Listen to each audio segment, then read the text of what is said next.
Jalan-jalan ke Mangga 2. Tidak lupa membelikan. Halo semua, kami dari kelompok 2. Selamat menyaksikan. Nama saya Rofi Janitra Alvaro dengan airan NPM 054. Saya Adeline Livia NPM 2211011092. Perkenalkan, saya Sabita Ulia R, NPM 2211011100. Perkenalkan, nama saya Ahmad Mikail Hasanain dengan NPM 2211011102. Perkenalkan, nama saya Helmi Ramadan dengan NPM 2211011145. Hai, perkenalkan nama saya Audrey Fahra Nabila dengan NPM 2261011001. E-commerce hari ini. E-commerce adalah praktik transaksi bisnis yang dilakukan secara digital melalui internet dan web. Dimulai pada tahun 1995 dengan pertumbuhan eksponensial, e-commerce telah menjadi bentuk perdagangan retail yang cepat berkembang di Amerika Serikat, Eropa, dan Asia. Meskipun mengalami gelembung pasar pada tahun 2001, beberapa perusahaan seperti Amazon dan eBay tetap sukses. Sejak itu, e-commerce terus tumbuh sementara penjualan retail offline mengalami pertumbuhan yang lebih lambat. E-commerce baru, sosial, mobile, lokal. E-commerce telah berkembang menjadi lebih sosial, mobile, dan lokal. Pemasaran online awalnya didominasi oleh situs web, iklan portal, dan email. Namun, iklan video kini menggantikan iklan tampilan, lebih efektif dalam menjangkau audiens. Sebelumnya, iklan tampilan berbasis televisi mengukur keberhasilan berdasarkan jumlah pengunjung dan impresi. Sekarang, pendekatan ini berkembang dengan penekanan pada respons langsung dari pengguna serta penggunaan platform sosial, perangkat mobile, dan penargetan lokal. Dari bola mata ke percakapan. Perdagangan percakapan. Setelah tahun 2007, dengan munculnya Facebook, smartphone, dan minat pada pemasaran lokal, dunia e-commerce mengalami perubahan besar. Konsep perdagangan percakapan muncul di mana pemasaran tidak lagi hanya tentang menarik perhatian, tetapi juga terlibat dalam percakapan online dengan pedagang, calon pelanggan, dan kritikus. Dari desktop ke smartphone, e-commerce yang fokus pada aspek sosial, mobile, dan lokal saling terkait. Dengan semakin canggihnya perangkat mobile, orang lebih mudah mengakses situs sosial seperti Facebook. Pengguna perangkat mobile juga dapat menemukan pedagang lokal, dan pedagang dapat menggunakan perangkat ini untuk menginformasikan pelanggan sekitar tentang penawaran spesial. Mengapa e-commerce berbeda? Yang pertama ada di mana-mana. E-commerce membedakan diri dari perdagangan tradisional dengan kemampuannya untuk hadir di mana saja, kapan saja. Ini berarti dapat berbelanja dari komputer rumah, kantor, atau bahkan melalui smartphone di mobil Anda. Yang kedua ada jangkauan global. E-commerce memungkinkan transaksi bisnis melintasi batas budaya dan negara dengan biaya lebih efisien dibandingkan perdagangan tradisional. Yang ketiga ada standar universal. Teknologi e-commerce memiliki keunggulan unik. Standar teknis internet yang digunakan dalam e-commerce adalah standar universal diakui oleh semua negara.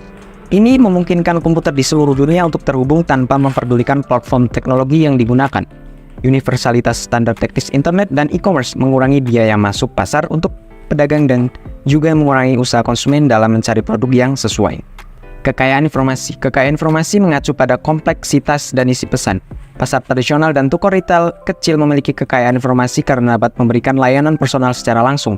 Sebelum web, terdapat trade-off antara kekayaan informasi dan jangkauan audiens. Namun, web memungkinkan penyampaian pesan yang kaya dengan teks, audio, dan video kepada banyak orang secara bersamaan.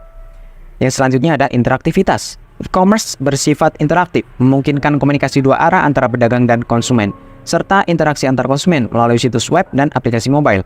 Pedagang dapat mengajukan pertanyaan, terlibat dalam percakapan, dan meminta informasi dari konsumen. Yang selanjutnya ada kepadatan informasi. Internet dan teknologi e-commerce meningkatkan kepadatan informasi dengan menyediakan lebih banyak dan lebih akurat informasi bagi konsumen dan pedagang. Ini mengurangi biaya pengolahan informasi dan membuat harga dan biaya transparan dan dalam pasar e-commerce.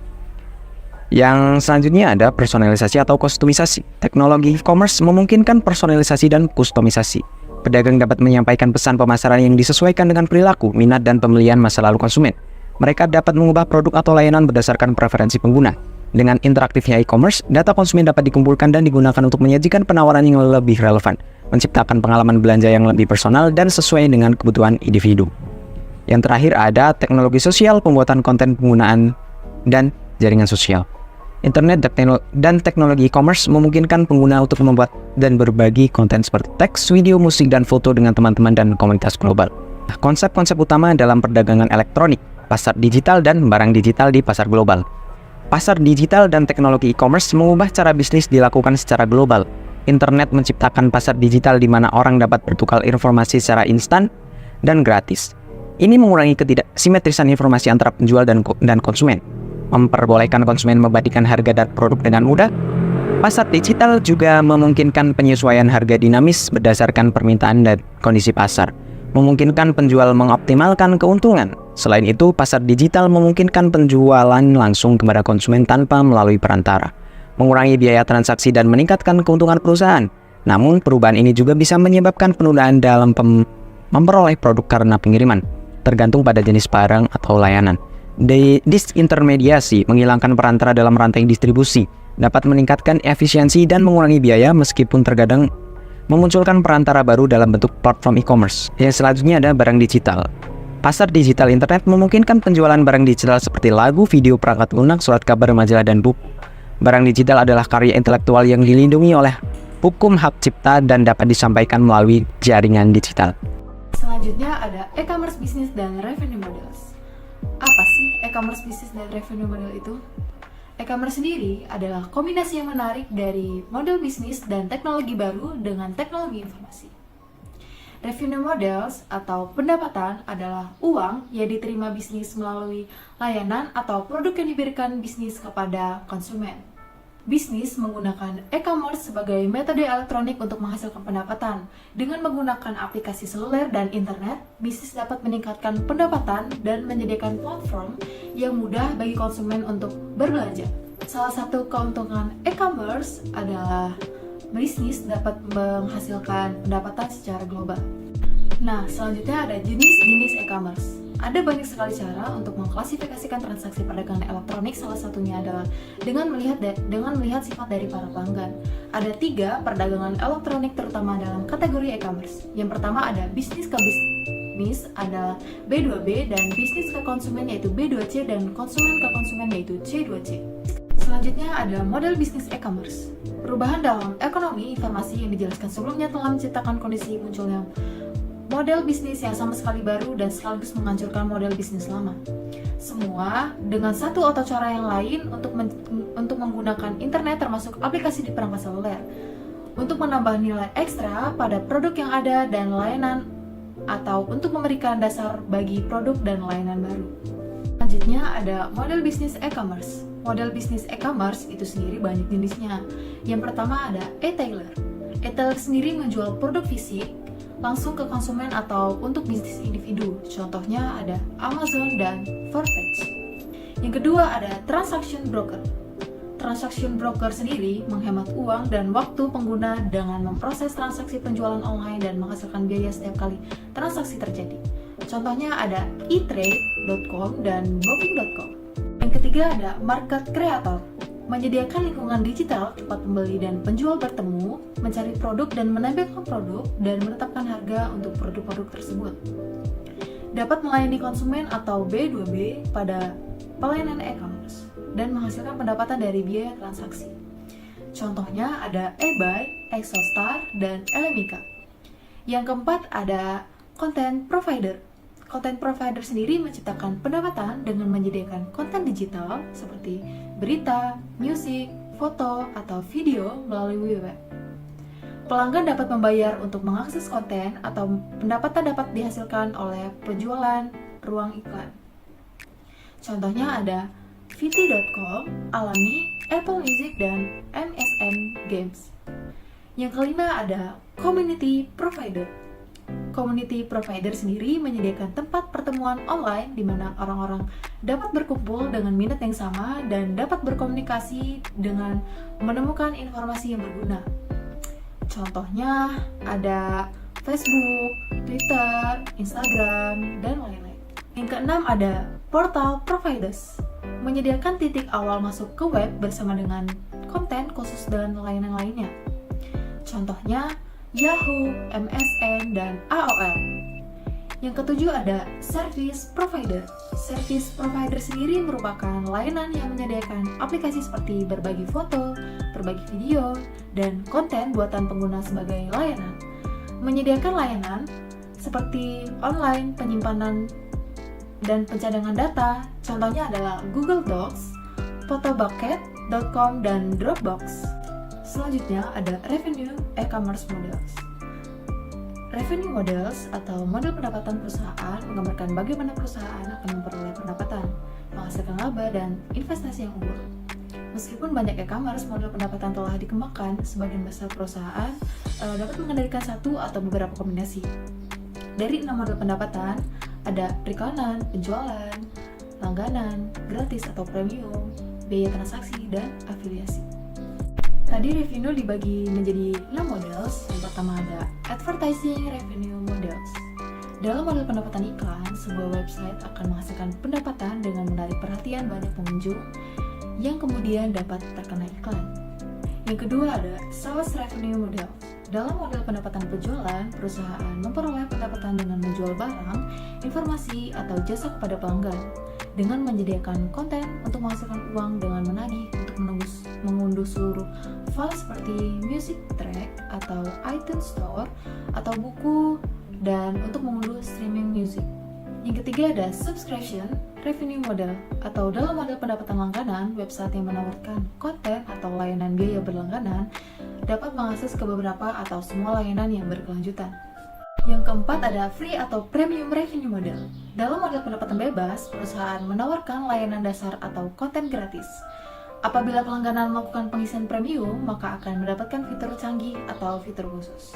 Misalnya, Google menawarkan aplikasi gratis tetapi memungut biaya untuk layanan premium.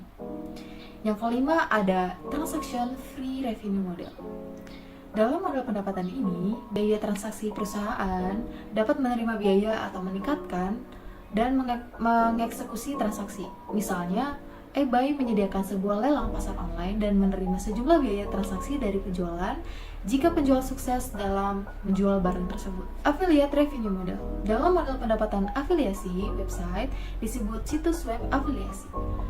Mengirim pengunjung ke website lain sebagai imbalan untuk biaya rujukan atau persentase diri pendapatan dari penjualan yang dihasilkan. Misalnya, MyPoints mendapatkan uang dengan menghubungkan perusahaan untuk pelanggan potensial dengan menawarkan penawaran khusus kepada anggotanya. Bagaimana e-commerce mengubah pemasaran? Internet sendiri memberi cara baru bagi pemasar untuk mengidentifikasi dan berkomunikasi dengan jutaan pelanggan yang potensial dengan biaya yang jauh lebih rendah dibandingkan media tradisional. Ini termasuk pemasaran mesin pencari, panggilan data, sistem pemberi rekomendasi, dan email bertarget.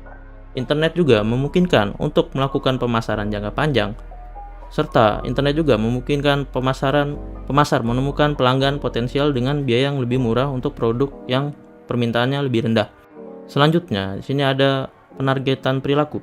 Penargetan perilaku terjadi pada dua tingkat, di situs web individual atau dari dalam aplikasi, dan di berbagai jaringan iklanan yang melacak pengguna di ribuan situs web. Semua situs web mengumpulkan data aktivitas browser pengunjung dan menyimpan dalam database. Mereka memiliki seperti alat pencatat situs yang dikunjungi pengguna sebelum mengunjungi situs web, kemana pengguna tersebut pergi ketika meninggalkan situs web, dan jenis sistem operasi yang mereka gunakan, serta informasi browser dan bahkan beberapa data lokasi juga dapat dilihat aktivitasnya. Pertukaran data elektronik atau biasa yang disebut dengan Electronic Data Interchange atau EDI adalah metode di mana perusahaan melakukan transaksi secara elektronik tanpa melibatkan manusia. EDI sering digunakan dalam B2B atau business to business e-commerce di Amerika Serikat. Dokumen seperti pesanan, faktur, dan pengiriman dikirim otomatis melalui komputer. Ini menggantikan cetakan dan penginputan manual. Jadi less paper gitu. Setiap industri memiliki standar EDI yang menentukan format transaksi mereka. Jadi masing-masing industri itu punya standar EDI yang berbeda. EDI juga digunakan dalam manajemen persediaan dan produksi berkelanjutan. Ini memungkinkan pemasok untuk mengakses jadwal produksi pembeli secara online. Banyak bisnis menghubungkan EDI mereka ke internet, menjadikannya lebih fleksibel dan terjangkau, memungkinkan berbagai aktivitas seperti mencari pemasok, bernegosiasi, memesan, membayar, dan mengatur pengiriman online. Cara baru dalam berbelanja dan menjual B2B. Jaringan industri pribadi atau Private Industrial Network atau bursa pribadi, ini adalah situs web khusus untuk perusahaan besar yang digunakan untuk berkolaborasi dengan pemasok dan mitra bisnis utama. Contohnya adalah VW Group Supply yang digunakan oleh Volkswagen Group dan pemasok-pemasoknya. Mereka mengatur sebagian besar pembelian global untuk Volkswagen termasuk semua komponen mobil. Pasar net atau net marketplace atau e-hub.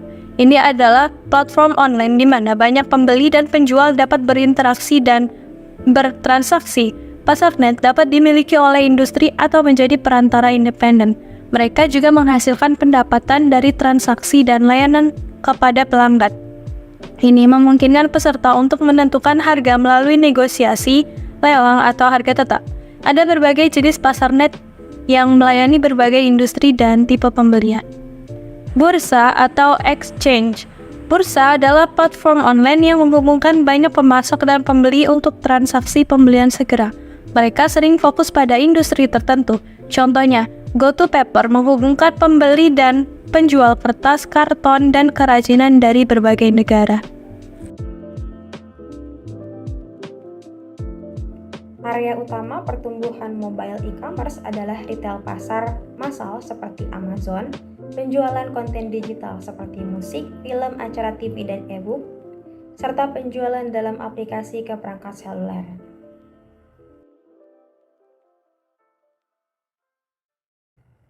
Landasan bagi perdagangan seluler adalah Global Positioning System atau GPS. Layanan berbasis lokasi mencakup geososial, geoadvertising, dan geoinformation.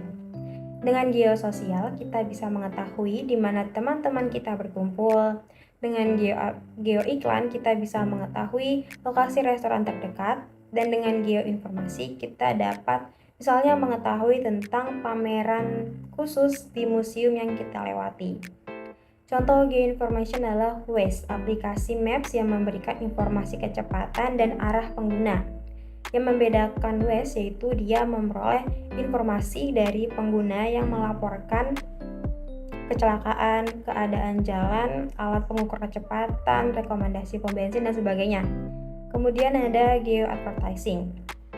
Pernahkah kalian ketika melewati suatu restoran atau toko atau perusahaan, kalian mendapatkan pesan yang berisi iklan atau promosi. Jadi meskipun kalian tidak masuk ke sana, hanya berada di sekitar atau melewati atau berada di area itu, kalian bisa mendapatkan pesan itu. Dulu masuknya ke SMS. Itu contoh teknologi lokasi yang digunakan untuk periklanan. Kemudian geososial, misalnya ketika kita membuat story lalu menambahkan tag lokasi, nah orang-orang tahu lokasi keberadaan kita dan juga terhubung dengan teman-teman yang berada di lokasi yang sama. Berikutnya, pasti banyak juga di antara kita yang memiliki e-banking. Jadi hanya dengan ponsel kita bisa melihat saldo rekening, melakukan transfer, dan juga bayar tagihan. Kemudian ada pasar periklanan seluler, adalah platform iklan online yang tumbuh paling cepat. FB dan Instagram menjadi pasar periklanan seluler terbesar di dunia, kemudian diikuti dengan Google Ads. Lalu ada iklan yang biasanya muncul di game atau aplikasi atau ketika menonton video. Ada 3 jenis utama. Yang pertama NFC, memungkinkan perangkat berkomunikasi pada jarak yang sangat dekat.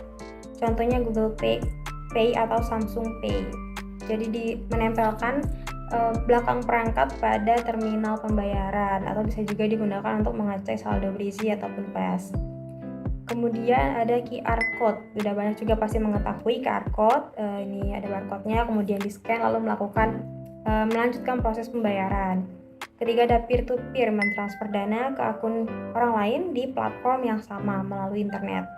Dan biasanya diidentifikasi dari alamat email ataupun nomor HP. Selanjutnya, masalah apa saja yang harus diatasi dalam membangun kehadiran e-commerce?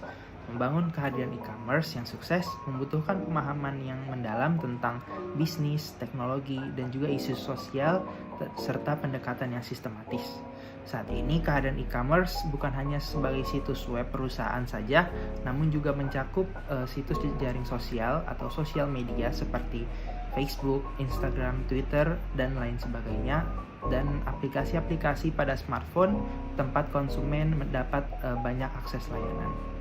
E-commerce yang telah beralih dari aktivitas yang berpusat pada komputer, pada web, sekarang ini beralih menjadi aktivitas berbasis ponsel dan juga tablet. Sekarang mayoritas pengguna internet di Amerika Serikat menggunakan smartphone dan tablet untuk berbelanja barang dan jasa, mencari harga, menikmati hiburan, dan mengakses jejaring sosial.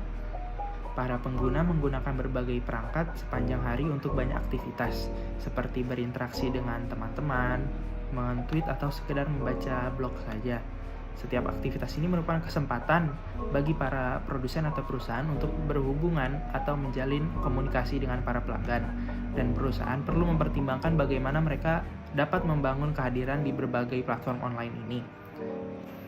Kehadiran e-commerce mengharuskan perusahaan untuk mempertimbangkan 4 jenis kehadiran dengan platform dan aktivitas spesifik yang terkait satu sama lain.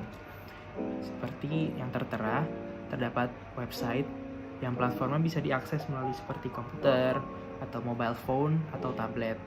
Aktivitas yang dapat dilakukan seperti pencarian dalam internet, tampilan aplikasinya seperti apa, afiliasi, dan juga sponsorship. Lalu selanjutnya dari email. Email ini jenis platformnya yaitu daftar internal dan juga daftar pembelian. Dan aktivitas yang biasa terjadi yaitu buletin yang bisa dikirimkan, atau pembaruan atau penjualan yang selalu dikirimkan kepada para calon pengguna atau pelanggan. Lalu jenis kehadiran berikutnya yaitu media sosial.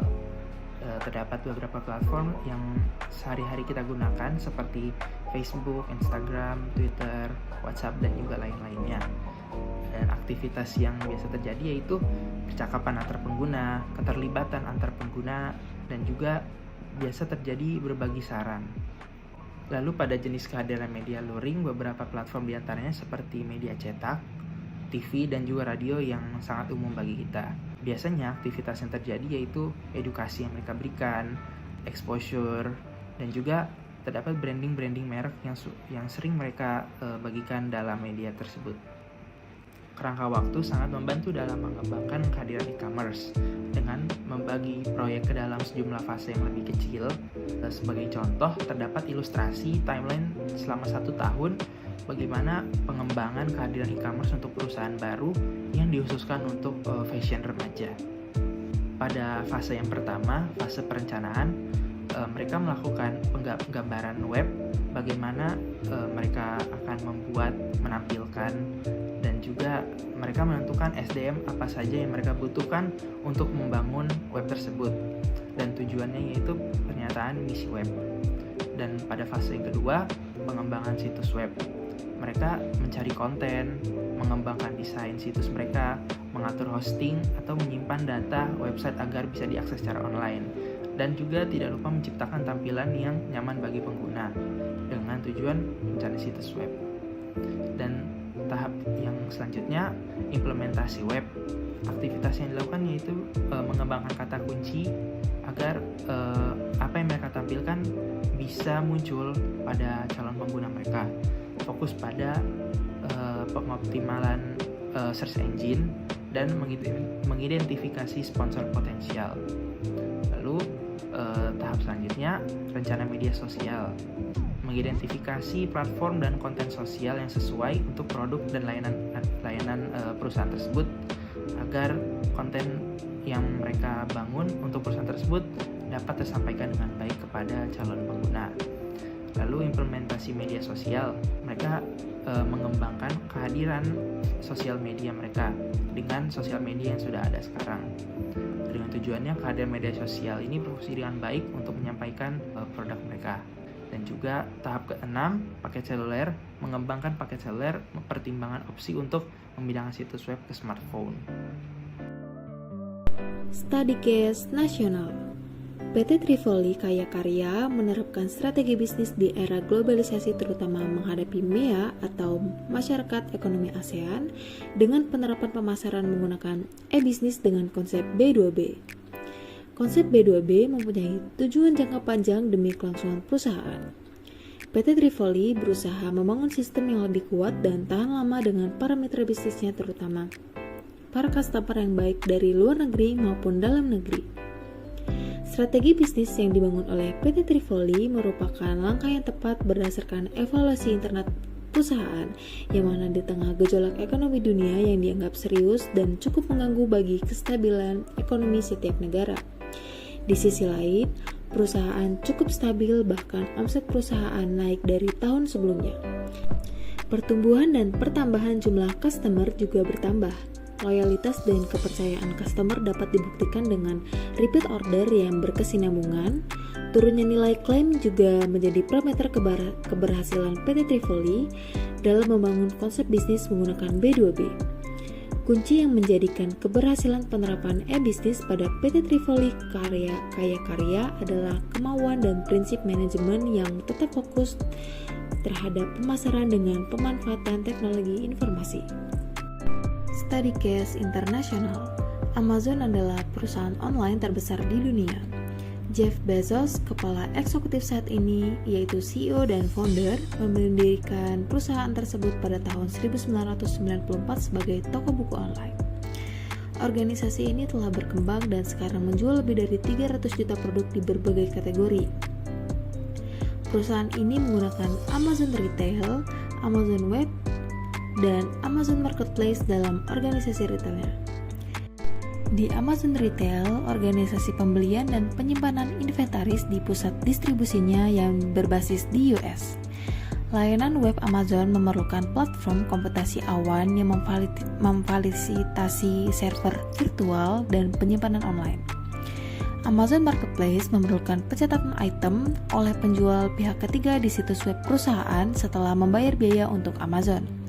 Selanjutnya, Amazon telah memperluas operasinya ke pasar global di mana ia beroperasi di 3 segmen utama: Amerika Serikat Utara, internasional, dan layanan web.